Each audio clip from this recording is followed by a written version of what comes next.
Hello বন্ধুরা, তোমরা সবাই কেমন আছো? আশা করি খুব ভালো আছো। আমিও খুব ভালো আছি। আজকে একটা ছোট্ট মিনি ব্লগ নিয়ে চলে এলাম।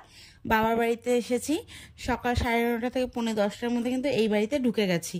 আর আসার সাথে সাথে আমাদের পুজো রানী লুচি ভাজছে, ফুলকো ফুলকো। তার সাথে সাথে আমার বড় ভাই চলে গেল দোকানে। ও রুটি খেয়ে গেছে, লুচি খাবে না বললো, তার জন্য ও রুটি খেয়ে বেরিয়ে গেল।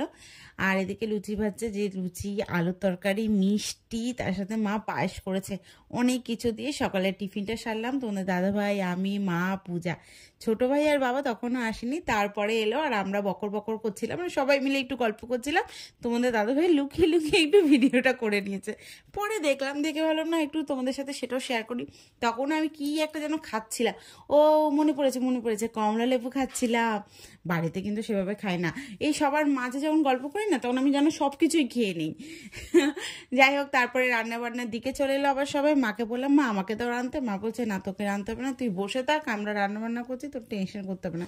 তা বসে বসে রসুন ছাড়িয়ে দিয়েছে। আর পূজা এখানে সব কিছু সবজি টবজি কেটে দিয়েছে। মা ওদিকে খাসির মাংস রান্না করছে, ফুলকপি আলু দিয়ে কাতলা মাছ করছে, আর বেগুন ভাজা।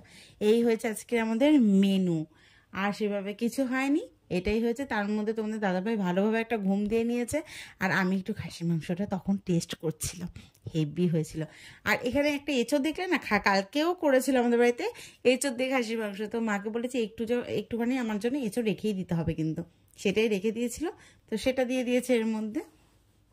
তো এই হয়েছে রান্না বান্না।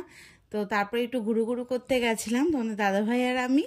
তারপর সেটা সেভাবে শেয়ার করিনি তোমাদেরকে, শুধু বাবার দোকানে বসেছিলাম, আমার ভাইয়ের চায়ের দোকানে তোমাদের দাদাভাই একটু বসে রয়েছে, সেইগুলো শেয়ার করলাম। তো চলো, যদি ভালো লাগে ছোট্ট করে একটা লাইক, শেয়ার, কমেন্ট করতে ভুলে যেও না, সাবস্ক্রাইব করে দিও। টাটা।